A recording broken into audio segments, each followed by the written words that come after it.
We've had this gentleman in the trenches with Dave Lapham, brought to you by First Star Logistics, many times. As a fellow offensive lineman, I really appreciate the thoughts of Orlando Brown. This guy really understands the game of football, and he's performed it at an extremely high level. Multiple time Pro Bowler, Super Bowl winner. I mean, individually and as a team, he's achieved at the highest level. He anchors that left tackle position, the offensive line for the Cincinnati Bengals, protecting Joe Burrow. And he was only on the football field for 12 snaps, but they were 12 very, very solid snaps as the Bengals drive for a touchdown. I'm going to talk to him about that first preseason game against the Tampa Bay Buccaneers, his expectations of the upcoming joint practices with the Chicago Bears, the Indianapolis Colts, training camp life in general with Orlando Brown.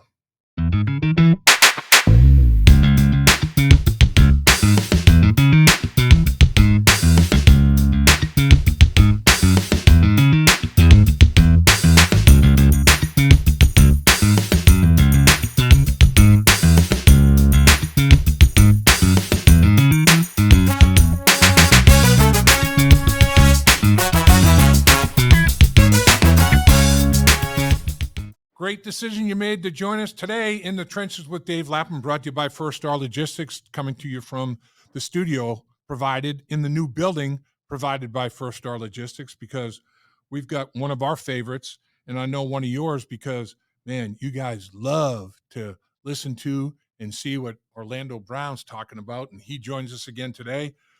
Big man, welcome and thank you. Yeah, appreciate you having me on, man. I feel like we've been kind of working on this all summer. I've been all over the place, so I appreciate you having me on.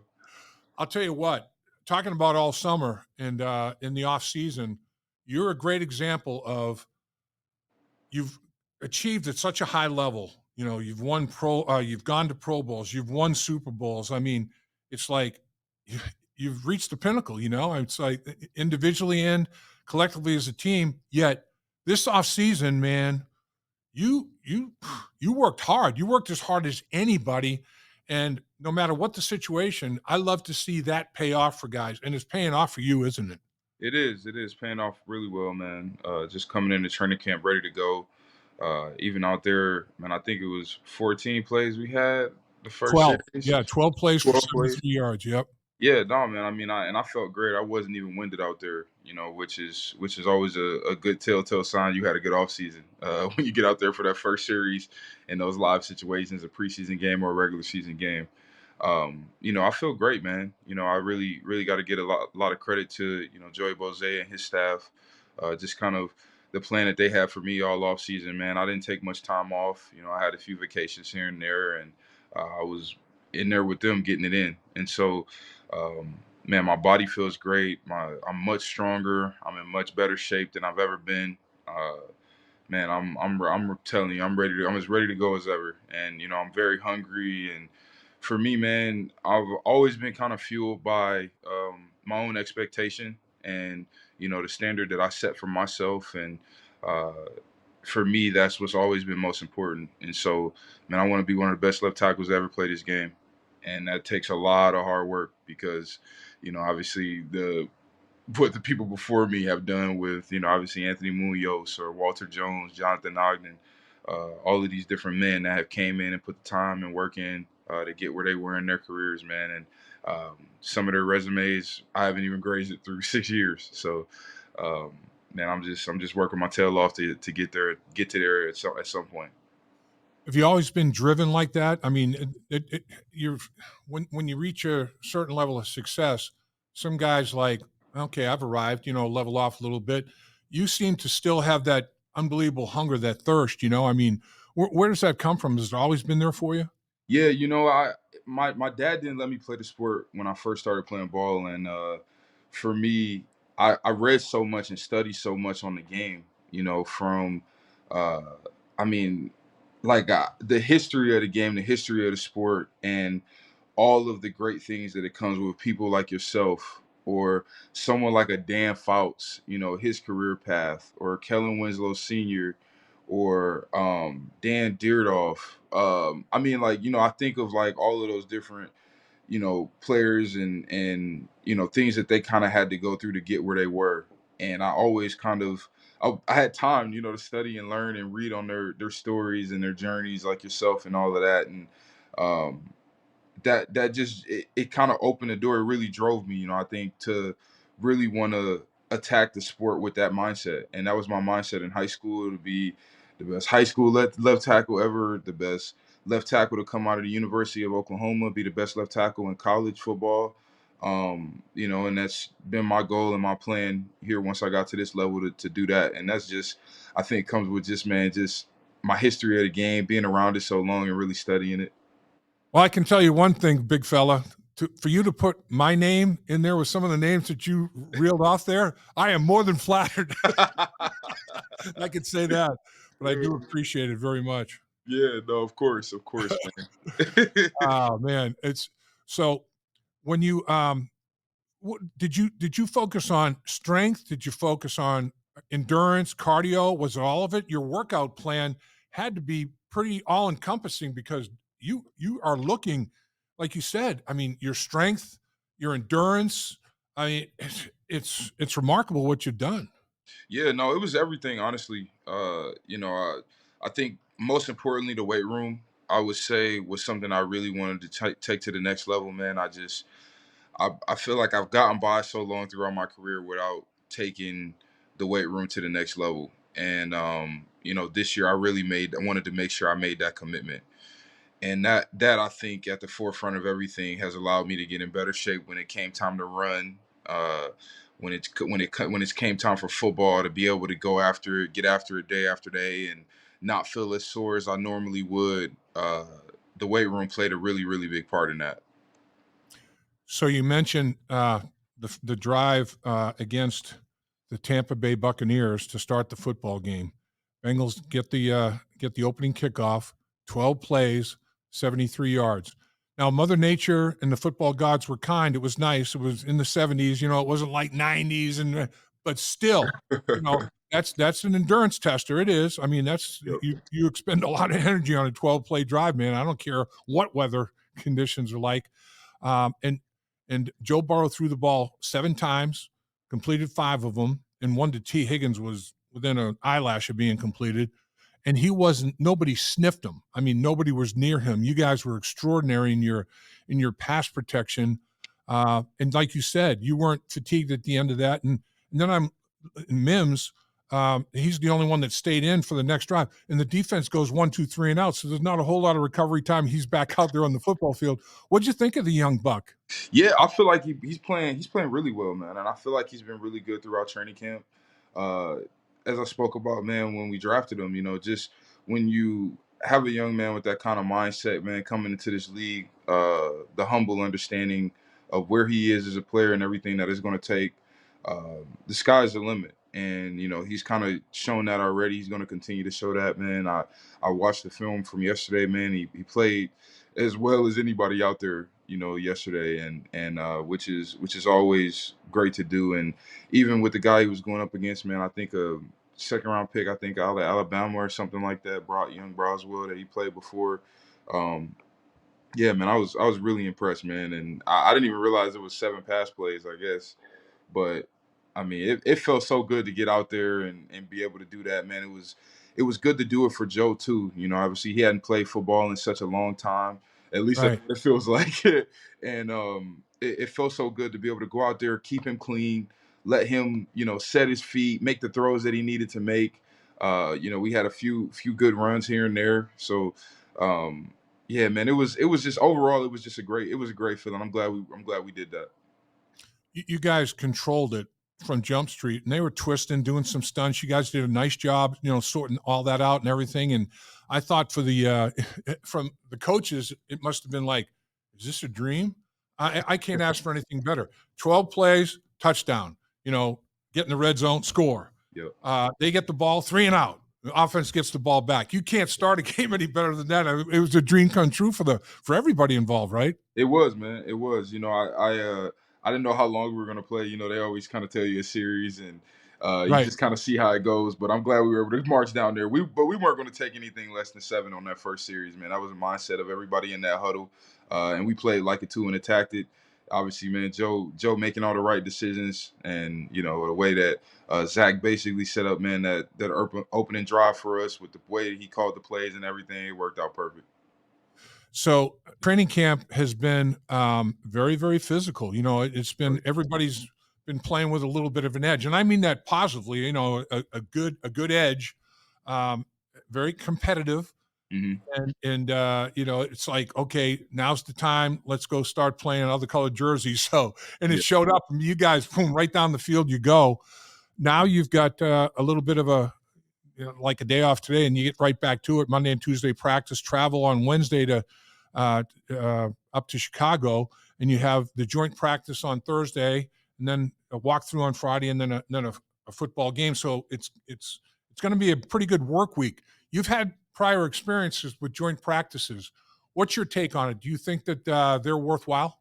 Yeah, yeah, I do, man. I think that it gives you the opportunity to really work on your craft in a non-game like setting, which is always beneficial. Uh, I personally, man, I've getting drafted in Baltimore as a younger player. I was practicing against Terrell Suggs, Matt Judon, Zadarius Smith every single day. And I was so ready to see a new team. And I remember it was the LA Rams, and it was Ndamukong Suh and, and Aaron Donald and all those guys. So, Man, but you're thinking this league's pretty good.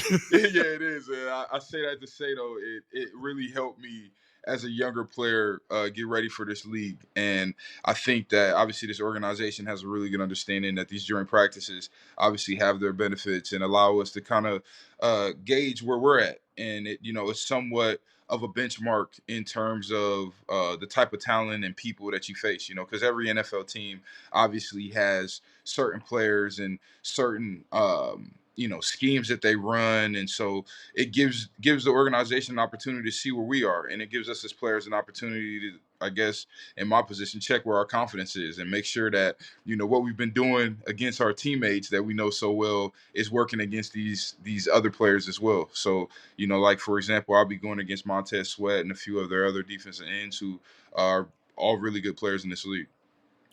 Yeah, great point. I do think the way Zach has structured training camp this year too, there's two kinds of conditioning. There's conditioning like you did in the off season, you took care of yourself and your body's in unbelievable condition. And then there's football conditioning, and Yeah. and you mentioned that 12 play drive, and man, no fatigue or anything. I think the unscripted offensive, drive the football scenarios that you guys have done and done them a bunch of plays. I mean, it's not just, like 2 or 3 plays here, a series there, a bunch of plays have really gotten you guys in real good football shape. And I thought that showed up in that first drive. It did, man. And you said it, 12 plays straight. I mean, to be able to go out there and not feel winded, and do our job and just continue to march down that field, man, that's a good feeling. That's a really good feeling to be able to do that. And I mean, it's the structure of practice that's allowed us to kind of be in this great game shape. So when you go up to Chicago and you're up there for a while, you travel on Wednesday. The joint practice is Thursday. The walkthrough on Friday, and then the game on Saturday. That's a long time with your teammates. You're going to be spending a lot of time together as an offensive line. I know you guys are seriously bonded. I mean, every single day when I see you guys in the cafeteria at training camp, man. There's a whole group of you guys. You guys are it's all for one. There's no doubt up there in Chicago, little plans to maybe dine together and spend even more time together and make that bond even stronger? Yeah, definitely, man. Definitely, we plan on spending a lot of time together. I think it's a good chance we'll probably have a rookie show of some sort. So it'll be a lot of team camaraderie going on. I love those. The rookie show is Me too. that's always good stuff. Really good stuff. As you look, uh, you're on the road for the joint practices, and then a preseason game, and then you do it with the Colts, which you've done a few times now. At home, that's really getting you ready. I mean, you talk about not the travel, and then like a road joint practices, road preseason game, then come back and do it at home. I think that this lays out really, really well for you guys to achieve that big goal you have of getting off to a fast start, don't you? Yeah, I do too, man. Just because of um, with Indianapolis obviously being so close to game week, what is that, 2 weeks removed from the first game. Right. And then, as you mentioned, just the setup of travel to Chicago, practicing against them on Thursday. Uh, it's I feel like we're going to be as ready as this team has ever been heading into week one. Man, just and you mentioned it with the physicality of practice, the way that it's been scripted, with the way that our drives have gone. Um, it's championship football, man, and I feel like our coaches have done such an amazing job creating that kind of urgency and attention to detail for us on the daily, to allow us to go out there and have these type of practices. And they're so important when you're setting your goal and your standard to go win a championship. It's so important for not only us as players to hold ourselves accountable and be professional, but your coaches and the organization to have an understanding of what it takes as well, and knowing your personnel and how to maximize that. And I feel like, man, just the way that Zach and our strength staff, our coaching staff, front office, ownership, the way that they've attacked this offseason and training camp is really going to allow us to hit the ground running come week one. Yeah, I agree wholeheartedly. I think expectations are, something that players have to live with. That you've got your own expectations, and they're always higher than anybody else's. But sometimes the fan base can have unrealistic expectations, or whatever the case may be. Yeah. And Mims has been talked about a lot, Mhm. and I thought that he met the expectations. And I thought the first group met the expectations, and then maybe some of the younger guys that that played the rest of the football game. I'm sure they probably felt like, what, I can do more. I, Mhm. I I didn't meet expectations that I have and that I know maybe others have, but you get a chance to refine, retool your techniques. If there were problems there, I mean, that's the beautiful thing about this league is right away you get a chance to redeem. Right. Yeah, yeah, man, and that's a beautiful part about the sport is there is a opportunity, I guess, for you the following week, to kind of make up for those things, or even at practice as well during this time of year. So I feel like, man, as a unit, we went out there, we played well. Obviously, we played good enough to keep Joe clean and score a touchdown. There are some things that we'll clean up and fix, man. It's still the preseason, so I feel like there was some things that may go unnoticed now that may not go unnoticed versus a Chris Jones or something that Justin might have weekend in Baltimore. But there's plenty of room for us to grow, which is always a great sign, because, man, when you're going out there and you're pretty much playing lights out and there's still room to grow, uh, man, that's a scary sight. I've been a part of those type of teams and those type of offenses before. When you play in the preseason, you want to start getting exposed to situational football, Yeah. third down, fourth down opportunities to maybe take advantage of red zone, low red zone.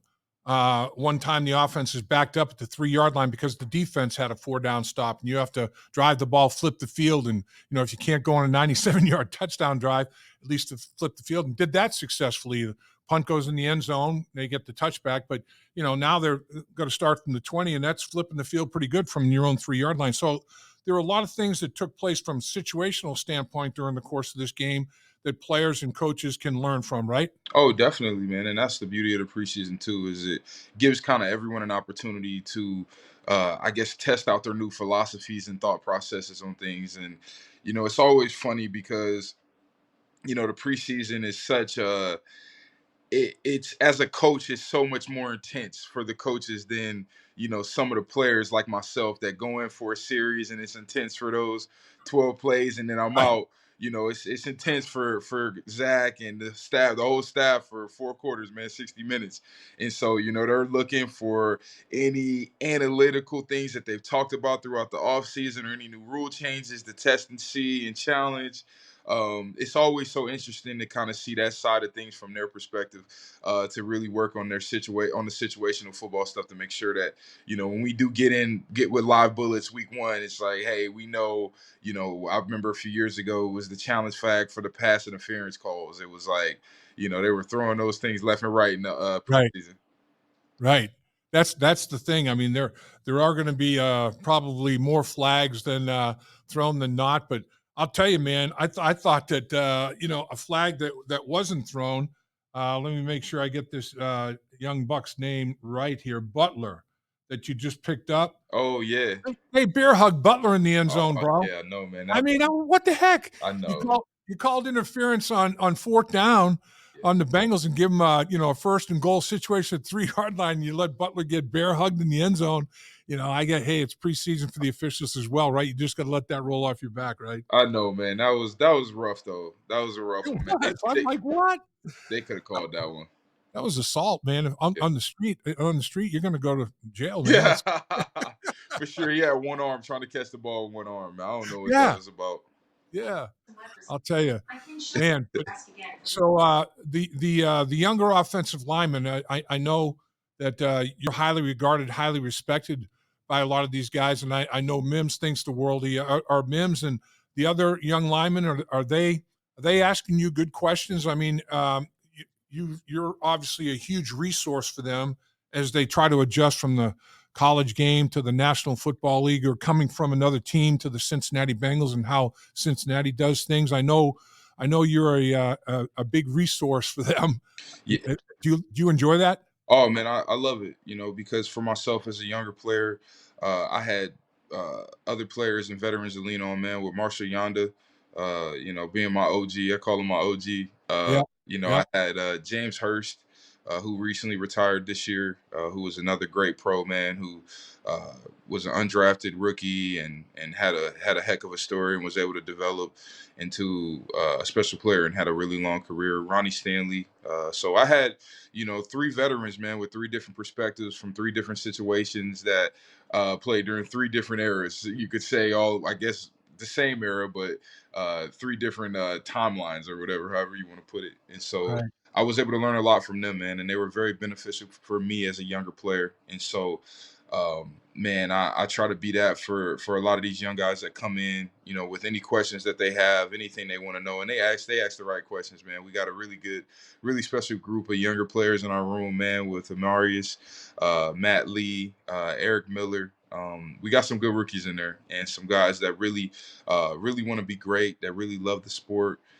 They love playing offensive line as well, and Frank's been doing an amazing job with them too, man. Just making sure that they're not as wet behind the ears as as they were when they showed up. You mentioned Lee and Kirkland. I'm watching Kirkland. I'm thinking he's having a pretty strong camp. And sometimes, for whatever reason, you know, the game doesn't live up to the expectations, or your performance wasn't quite what you hoped it might be, Yeah, or whatever. And everybody goes through it. It's a matter of being able to mentally, okay, compartmentalize, learn, adjust techniques if need be, or whatever. And another day's coming quickly. That's what it's all about, right? yeah, man. And sometimes as a younger player, we've all been there before. It's the confidence in the moment. It's the confidence to Yep. jump set a guy, miss with your hands, and come back to it, and say, man, I just missed with my hands there. It was nothing that he did. You know what I mean? And, Right. and sometimes that's the hard part to get over as a younger player when you're sitting there and you miss with your hands on the jump set and you think it's something that guy did. It's never, very rarely, and that's what I talk to Jackson Kirkland about so often, man. Is he's such a special talent. He's I mean, one of the best offensive linemen in our room, and he's such a special talent, man. To where if he gets beat, it's because of something he did, not Yeah. because of the defender, and that's how special he is. And so, man, that's the biggest thing that I kind of preach to him and other younger guys is just understanding that, hey, it's football, man. It's gonna be times where I miss on my outside hand and I may get beat. It may not be a sack. The ball may get out early, but I'm gonna stick to my game and I'm gonna stick to my game plan, and I'm always gonna have confidence in my ability. And that's key, that mental part of it, and the resiliency and the ability to compartmentalize, because as an offensive line, you don't want to experience dealing with a guy who, man, it didn't work well, and then all of a sudden he's lost his mind, and now everything's, I mean, it's all going to pot now. I mean, you got to be able to, okay, like you said, I didn't do what I was supposed to do. Move on. You Yep. know, and then if you do have a great game, don't live in the glory, man. Move on because the next guy wants to take you down, man. He wants to take you Exactly. down a few pegs. So, I mean, that mindset of you got to bring it every single snap of every single play and just move on from that prior snap. That's a tough thing, isn't it? It is. It is hard to do, man, and it's hard to do on every level, no matter what year you're in. But as I said, and as you said, you got to be resilient. You got to have that mental toughness to just uh, maintain your level of confidence and focus, and trust your training. For me, when I'm out there, man, I'm not necessarily overthinking anything. I keep it simple. Bad play, good play. We move Yep. on. And, Yep. something that my dad always spoke about, some of the great football players that I've been around, like Ray Lewis or Ed Reed, or you listen to Tom Brady speak, just being in the moment, that's the simplest way I could tell, anybody is just be in the moment, have that understanding of right now. And, what happened previously, good, bad, or ugly, it doesn't matter. Be present in the moment right now, react accordingly, and everything else will play out how it should. Yeah, I mean, a lot of the great athletes you just rolled uh, rolled out there. I mean, the thing that I common denominator or one of the common denominators in their games is, man, they're all so patient. It's never like, or they don't show that sense of urgency, like, oh no, what happened? I got to and now boy, you can tell the guy's just not in a good mindset, not a good frame of mind. They are so composed and so patient, right? I mean, that's a big deal, isn't it? It is. It is being patient, having, um, the focus in those moments to not press.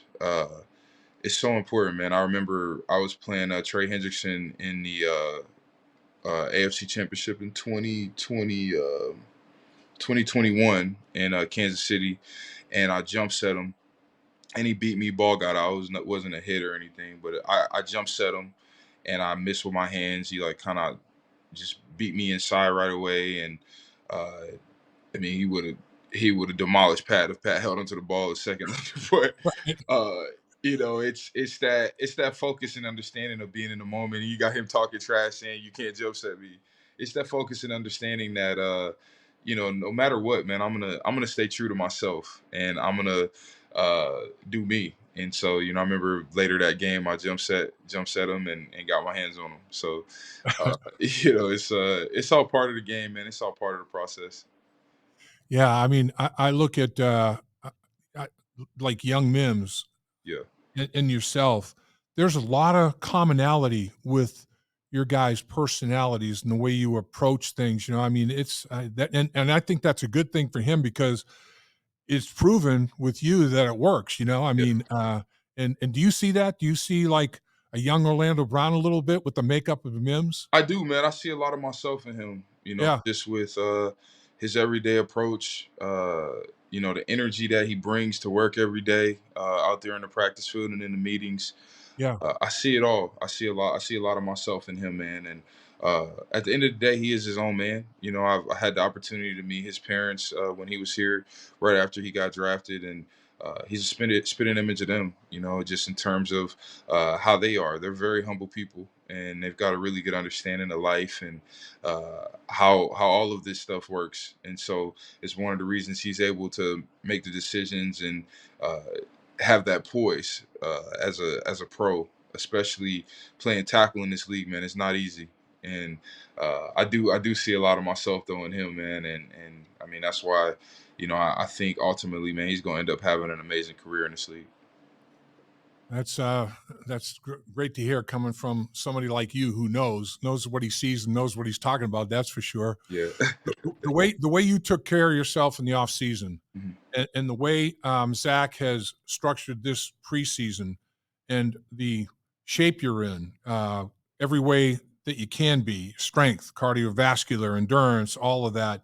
Are you looking forward to, one of your better seasons as an individual and as a football team?